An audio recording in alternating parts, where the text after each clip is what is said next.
before you do that, Tara, I would like to also introduce the co-host, MUNIRA Mohammed, that's co-hosting it with Austin.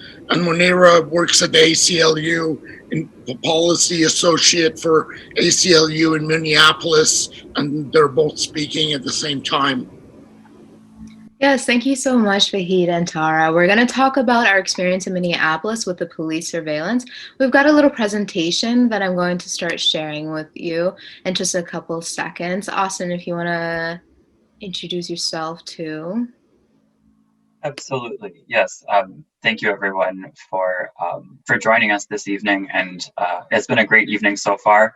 MUNIRA and I are excited to highlight some action that we've been taking and we've been supporting to bring human rights issues, particularly in oversight of surveillance technology, to the day-to-day lives of community members here in Minneapolis.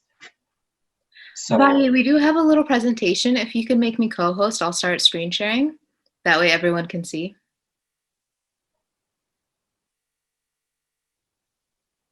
If not, that's completely fine. We can just continue off. Oh, it looks like I do have that ability right now. All right, here we are. So we're going to talk about accountability and community control of police surveillance. There's been a lot of mistreatment and abuse at the hands of police, right? Especially at this summer when we saw the murder of George Floyd in Minneapolis. So we're going to just talk about our solutions for that and the work we've been doing in Minneapolis to combat that. So as you can see here, this is footage from our reporter in our coalition, Sam Richards, footage from a spy plane that flew above the George Floyd protests in Minneapolis. And it just shows to you how surveillance can really affect people's lives and have a chilling effect on democracy. When people have a right to protest and a right to free speech, what happens when the government stops that? And it kind of just misabuses the surveillance technology. So we're going to just talk about our work as a coalition. We're going to talk about our efforts to ban facial recognition in Minneapolis and kind of just walk through all our other work and then see how you guys can get involved. So PostMe is the coalition that we're working with. It stands for Public Oversight of Surveillance Technology and Military Equipment. It's all about just creating an oversight structure for the police department so people in cities can actually decide what their police have. So they can decide and take a vote in the city council to see what kind of surveillance technology or military equipment they have. So when that protest like the ones in the summer and George Floyd protests happen, you're not surprised as to the power of the police department. And it just creates more transparency and oversight, as should be in a democracy. So again, we're working to pass a facial recognition ban because of how problematic facial recognition is and how unreliable it is. The fact that it just essentially doesn't work for anyone who isn't a white man. The error rates drop dramatically once any other faces kind of introduce a facial recognition technology. And it has a very deep consequences, false arrests, kind of ruining people's lives. So we really want to control this and put it up to, again, community control within the city, kind of controlling the use and retention and acquisition of this technology. And you can see in this corner here is our little coalition. So it's a group of community organizations with the ACLU, Jewish Community Action, CARE, and other groups. This is an example of all the other cities that have passed these community control laws that increase oversight over the police department and the city broadly. So you can see that it's gaining steam. And we just want to highlight the importance of democracy and community control. People should have the chance to see what their police department has, and as taxpayers should have a say in that with the public vote in the city council. So it's all about transparency, accountability, and equity.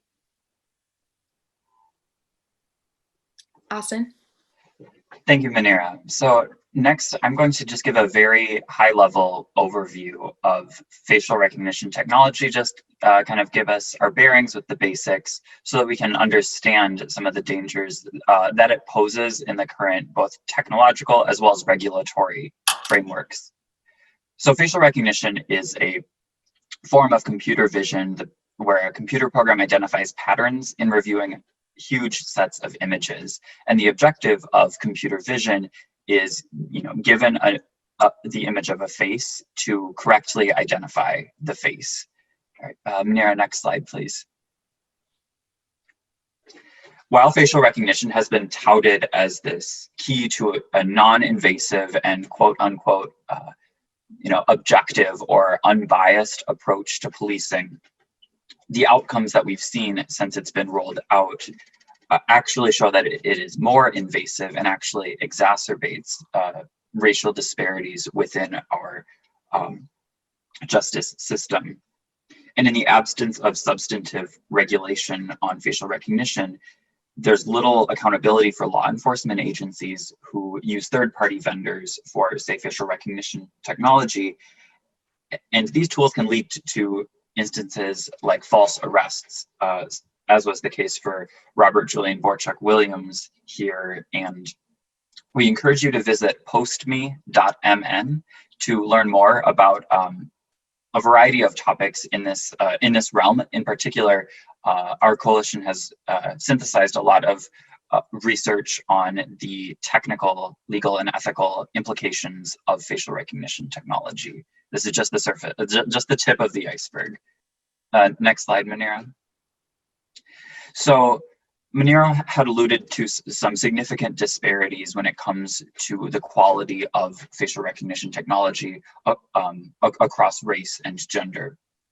The organization Gender Shades found stark disparities in what are considered to be state-of-the-art facial recognition systems. So while lighter-skinned males were correctly identified over 99% of the time across the board, darker-skinned females were correctly identified only as low as 65.3% of the time. And when any inaccuracy could mean, say, a false arrest, these low numbers are sobering in themselves. But when we're looking at the picture and at how quality of these tools systematically varies on the basis of race and gender, it is clear that facial recognition, in the absence of substantive regulation, would exacerbate disparities in our legal system. Next slide, thank you. And now, as a brief illustration of algorithmic bias in computer vision, we want you to consider this example. So this image is of a darker skinned man who's taking someone's temperature, and the computer vision program has labeled gun, photography, firearm, and plant as predictions of what is included in the image. Next slide, please. So in a compelling demonstration by Emun, who's one of our coalition members, if we zoom in on that same image from before, if we just zoom in on the hand with the temperature reader and we adjust the lightness of the skin using augmented pigmentation, you see here on the right is the altered image compared to the original image on the left. When we lighten the skin, the prediction of there being a gun in the image goes away. Given that computer vision programs are often trained on biased data sets that may be taken, say, from criminal mugshots, which themselves come from a justice system that has a disproportionately high representation of Black individuals, we're seeing these human biases playing out as algorithmic biases in real time, replicating and reinforcing those biases in these new ways. Next slide, please. We include this national snapshot of facial recognition usage to show that these tools are prevalent and pervasive tactics that demand regulatory attention across the country. And before I hand it back over to Munira, just to anchor this again, in today we're recognizing the centrality of human rights. And as we're using and witnessing these new emerging technologies, it's vital that these that accompanying any new technology are regulations in place that provide a framework for individuals to feel genuinely safe in their communities. Over to you, Munira. So, just to talk about the work that we've been doing in Minneapolis so far and where we are. So, we thought we'd start with a facial recognition ban because that's something easy that people can wrap their heads around. It's something simple that the average person could understand and see why it's wrong. So, we've introduced a bill in the city council in Minneapolis. We're in the drafting stages right now, and we hope to be in committee with the vote in January and include Minneapolis in one of the many cities that has banned facial recognition.